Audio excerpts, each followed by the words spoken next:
छोटे छोटे बच्चे जो ब्रह्मचर्य से चल रहे हैं, स्वीकृति से केवल चल रहे हैं। स्वीकृति में बहुत बड़ी ताकत है। मुझे नहीं, बस नहीं। अब जब मन आपको परेशान कर रहा है तो आपको उसकी बात ना सुननी हो ना किसी से कहनी है। ये भी बात समझ लो, ये जादू है।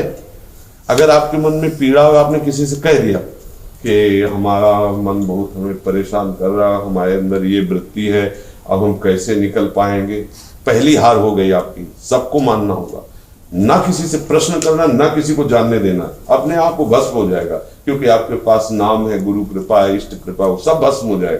कहना नहीं, ऊपर से मुस्कुराते रहना है, अंदर से जलन हो रही, सह जाओ। सहत सहत बाढ़े भगति, गृहतन गुरु हितगार। सहनशील, आशय, उदार, धीरज सहित विवेकी। साधु के लक्षण में क्या लिखा? सहनशील। हम सब कुछ सह सकते हैं। देखो, हमें लगता है कि अगर सुई लगती है तो कष्ट होगा, हम नहीं सहन, फाड़ दिए जाते हैं, हाथ पैर टूट जाते हैं, सरिया पर, सब सहन करने की सामर्थ्य वो स्वीकृति में आता है। अब तो एक ऑपरेशन करवाना ही पड़ेगा, अब तो पैर टूट गया, सरिया दड़वानी पड़ेगी, अब एक पैर से काम चलाना पड़ेगा। वो स्वीकृति, वो उतने में राजी हो जाता है। किसी के दोनों हाथ कटे हो तो कैसे जिएगा? वो बड़े मौज से जीता है। हम देखते हैं, बड़े मौज से जीता है। हम स्वीकृति, जैसी जैसी स्वीकृति करते जाते हो वैसे वैसे हमारी स्वीकृति हो गई। हम बिना इस भोग के नहीं जी सकते, बस हम परेशान हैं। बिल्कुल, जितने जितने भोगों का त्याग होता जा रहा है, हम जीवन मुक्तता की तरफ बढ़ते चले जा रहे हैं। हम जीवन मुक्त होते जा रहे हैं। जिस दिन इस शरीर के किसी भी भोग की चाह नहीं रह जाएगी, उस दिन आप खुद देखेंगे कि कोई भी बादशाह को सुख नहीं जो आपको सुख है। हृदय आनंद से लबालब भरा रहेगा, क्योंकि आनंद कहीं विषयों में नहीं, आपके अंदर है। चेतन अमल सहज सुख राशि, आपका स्वरूप है चेतन, दिव्य शक्ति संपन्न, अमल, कोई भी विकार आपको छू नहीं सकता। सुख राशि, कहीं से सुख लेने की जरूरत नहीं, आप खुद सुख के समुद्र है। क्योंकि हम सुख समुद्र के अंश है तो सुख समुद्र है। अब ये बात हम स्वीकार न करके जब अपने को स्वीकार करते हैं, स्त्री है, पुरुष है, हम अरे जवान में तो जवानी अवस्था तो इसीलिए बस मर गए। ऐसे लोगों का संग नहीं करना जो इस बात का सपोर्ट करते हो, ऐसे दृश्य में नहीं देखना, ऐसे हमें संग नहीं करना जिस संग में हमें ऐसा प्रोत्साहन मिले। एकदम असंगोहम पुरुषा, निकल जाओ। माया से निकलना इसीलिए कठिन है कि हम जानबूझ करके स्वीकृत, भाई बहुत प्रयास किया, अब हम नहीं रह पाए, मर गए। आप अपने आप को मार, क्या हमारे ऊपर कौन चाह बैठा है? मन, मन, केवल मन, और वो स्वीकृति के कारण है हम परेशान। केवल स्वीकृति, स्वीकृति बदल दो। संत महात्मा कोई घुट्टी पिलाते नहीं है, अपने वचन के द्वारा, अपने उपदेश के द्वारा उसे तैयार करके माया से मुक्त करा देते हैं। अब ये स्वीकृति तो आपको करनी होगी। अगर आप रोएंगे, आप विवश करेंगे, बार बार आपको ये कि हम ऐसे परेशान हैं, फिर हम क्या कर सकते हैं? हम आपको बार बार उपदेश दे रहे हैं, उचित आहार, उचित शयन, शांत होकर के नाम जप करो, वाणी पाठ करो, मन से युद्ध करना सीखो। मन कह रहे हैं सब भोगी तो रहे, नहीं मुझे इस जन्म में नहीं, मुझे श्री जी के पास जाना नहीं, मुझे वो आनंद चाहिए जो इस जगत में झूठे आनंद से बढ़ करके सच्चिदानंद है। नहीं, ये आपको सोचना पड़ेगा। अगर आप उसी सोच में डूबते चले गए, वो उसका काम क्या है? वो शीन रखेगा, वो प्रलोभन रखेगा, वो आप उसी में डूबते चले जा रहे हैं, मर गए, फिर बचना मुश्किल है। पहला स्फुरणा, दूसरा संकल्प, और तीसरी क्रिया होती है। इसकी चाल है, पहले स्फुरणा होती है तरंग की तरह, फिर दूसरा संकल्प बनता समुद्र की तरह, फिर क्रिया होती थी। पहले में समझ जाओ तो समझ जाओ, दूसरे में समझने का चांस मन नहीं देता। इतना बड़ा खिलाड़ी और योद्धा है वो। दूसरा पहुंच गया, अगर संकल्प बन गया कि अब तो ये खाना ही, अब तो ये देखना ही, अब तो ये भोगना ही, फिर तुम्हें भगवान ही बचा सकते हैं, दूसरा कोई नहीं। स्फुरणा तुम्हारे बस की है, स्फुरणा हुई काम, शांत सावधान। हमें उस व्यक्ति के पास नहीं जाना, उस वस्तु को नहीं छूना, उस दृश्य को नहीं देखना जिससे हमारा मन चंचल, शांत। वो ऐसे जलाएगा और ऐसे शांत हो जाएगा। एक दिन ऐसा आता है कि स्फुरणा ही होने पर, एक दिन ऐसा आता है कि हर विषय तुम्हारे पास होगा, लेकिन भोगने की वृत्ति ही खत्म हो जाएगी, वृत्ति ही खत्म हो जाएगी। और इन सब बातों को देखते हुए चले आ रहे हैं बचपन से। 13 वर्ष की अवस्था से बाबा जी, तो सब विकार, सब द्वंद्व हमारे ऊपर भी आए, हर कष्ट आए, हर विकार आए, लेकिन उनको गुरु के प्रताप से, भगवत प्रेरणा से जो हमें सूत्र मिलते गए, उनसे निकलते चले गए।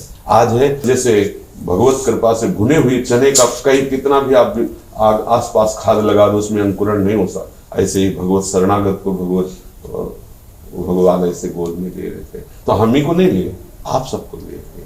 हम आपके अंतःकरण की बातें कह रहे हैं, जो आपके मन में चल रहा है वो बातें कह रहे हैं, क्योंकि इस अवस्था में ऐसा चलता है। तो हमें इस अवस्था से ऊपर निकलना है। हमारी कोई अवस्था नहीं, न जवान न बूढ़ी, ये सब शरीर की अवस्थाएं हैं। हम तो प्रभु के चैतन्य अंश हैं, ये ध्यान रखना। न तुम कभी जवान थे न कभी बूढ़े थे, तुम तो एक रस हो, परमात्मा अंश हो। न जानने का जब हम ये स्वीकार करते हैं अब तो जवान जवानी तो चलता है, तो फिर माया आपको परास्त कर देगी। इसलिए शांत गंभीर, अपनी बात किसी से कहना नहीं है, ये बात समझ लीजिए। रहीमन मन की मन व्यथा रखिए मन में गोए, सुनिठ ले हैं लोग सब बांट न ले है कोई। और जब दूसरा जान जाएगा कि तुम में ये कमी है तो तुम पे हावी हो सकता है। और मन जान गया कि हमसे डर गया तो भेड़िए की तरह आपको सताएगा, आपको परेशान करेगा। कुछ नहीं है मन, आपकी मान्यता ही है, बस ये समझ लो। परमात्मा के सिवा कुछ नहीं है, आपकी जो मान्यता है वही आपको परेशान करे। आप अपनी मान्यता को छोड़िए, शांत प्रसन्न रहिए। श्री भी समर्थ है। हमें कोई, जैसे हमें डर है कि कहीं हम भ्रष्ट ना हो जाए, कोई साधक जैसे कहते हैं हमें डर है कहीं हम गिर ना जाए। तो तुम अकेले चल रहे हो क्या? तुम्हें कोई पकड़ के चल रहा है, तुम्हारा गुरु तुम्हारे साथ, तुम्हारा इष्ट तुम्हारे साथ। तुम अनुभव करो। तुम अनुभव तो करते नहीं हो, क्योंकि तुम नाम बाणी में लगे नहीं। तो नाम बाणी निकट श्याम श्यामा प्रगट, जहाँ गुरुदेव है, जहाँ हरि तहाँ हरिवंश, जहाँ हरिवंश तहाँ हरि। एक नाम हरिवंश लाखों समीप करि, सेवक जी कह कि जहां हरि वही हरिवंश, जहां हरिवंश वही हरि। दो थोड़ी एक ही है, गुरु और इष्ट एक ही है। बोले तुम एक काम करो, एक बस नाम को अपने समीप पायो, नाम चार चिंता हुई। कबीरदास जी कहते हैं कि हमें गुरु जी ने ऐसी बूटी दी है कि जिसे सुंघाते ही माया नष्ट हो जाती है। ये नाम है। बढ़िया, तुम लोग दुर्भागी नहीं हो कि वो बड़े सौभाग्यशाली है, कार में चलते हैं, उनके पति हैं या उनकी पत्नी है, वो तो बड़ा सुख लेते होंगे। भगवान स्पष्ट आज्ञा कर रहे हैं, त्रिविधम नरकस्येदम द्वारम नाशन मात्मनः कामः क्रोधा तथा लोभा तस्मादेत प्रेम तजेत। ये तीन नरक के द्वार हैं, काम क्रोध लोभ। अगर इनका त्याग कर देते हो तो मानो तुम नरक से मुक्त हो गए हो, और प्रभु ने तुम्हें तीनों से मुक्त होने का अवसर दे दिया है। जो आपको जलन हो रही वो फिर ही नहीं जाएगी। इधर जो जलन होगी वो तो भोग होगा, तुम्हें नाना प्रकार की और जलन पैदा करने वाला। और इधर जो जलन हो रही है तुम्हारा तप हो रहा है, ताप को सहना ही तप है।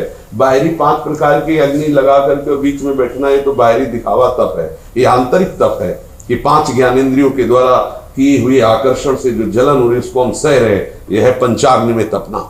कभी दृश्य देखना चाहता है, कभी सुनना चाहता है, कभी सूंघना चाहता है, कभी चखना चाहता है, कभी भोगना चाहता है, लेकिन उस चाहत में जो हमारी जलन हो रही है उसको हम सह रहे। ये तपस्या है। यही तप उस प्रेम रस की प्राप्ति कराता है। ये बाह्य तप, जल में खड़े हैं, पानी में अग्नि में तप रहे, ये सब बाहरी तप प्रेम मार्ग के लिए निषेध है। हमारे अंदर जो धर्म में चलने पर जलन पैदा हो रही है उसे हम सह जाए। यह तग्रे विष्णु परिणामे अमृतोपम, जिसकी शुरुआत विष जैसी लगती है। अब सुबह उठना, हाथ जोड़कर खड़े होना ठंडे, और रजाई में चुपचाप घुसे रहना, अंतर रहना। यह तग्रे विष्णु, सुबह सुबह नहाना धोना, तिलक लगाना, माला चलाना, ये विष जैसा लगता है, लेकिन परिणामे अमृतोपम, जगत गुरु भगवान श्री कृष्ण के वचन। इसलिए आप बड़े सौभाग्यशाली। और धैर्य पूर्वक चलना, अपने धैर्य को नहीं तोड़ना। कोई आपको दिखाई दे रहा है कि बड़ा सुखी है तो आप ये समझ लो कि ये माया का केवल आकर्षण, वो सुखी नहीं है। अपने लाखों लोगों से ऐसे मिले जो खूब ऐश्वर्य वैभव में खेलते हैं, लेकिन रोने के सिवा उनके हाथ में कुछ नहीं है। भारी से भारी जलन। जो भारत का सबसे बड़ा अपने को धनी समझता है वो विदेशी के धनियों से जलता है कि कम से कम ऐसा हो जाए कि हम विश्व में, जो विश्व का हो गया है वो ऊपर की तरफ नजर करता है। कोई सुखी नहीं, एक माया का क्रम है ऐसा। सुखी वही है, चाह मिटी चिंता मिटी मनुआ बेपरवाह, और जिनको कछु न चाहिए साहन के साथ। भगवान का दास ही सुखी। से आप लोग सब प्रिया प्रीतम के दास आनंद पूर्वक रहिए। मन की चालें बस देखते रहिए, उसके अनुसार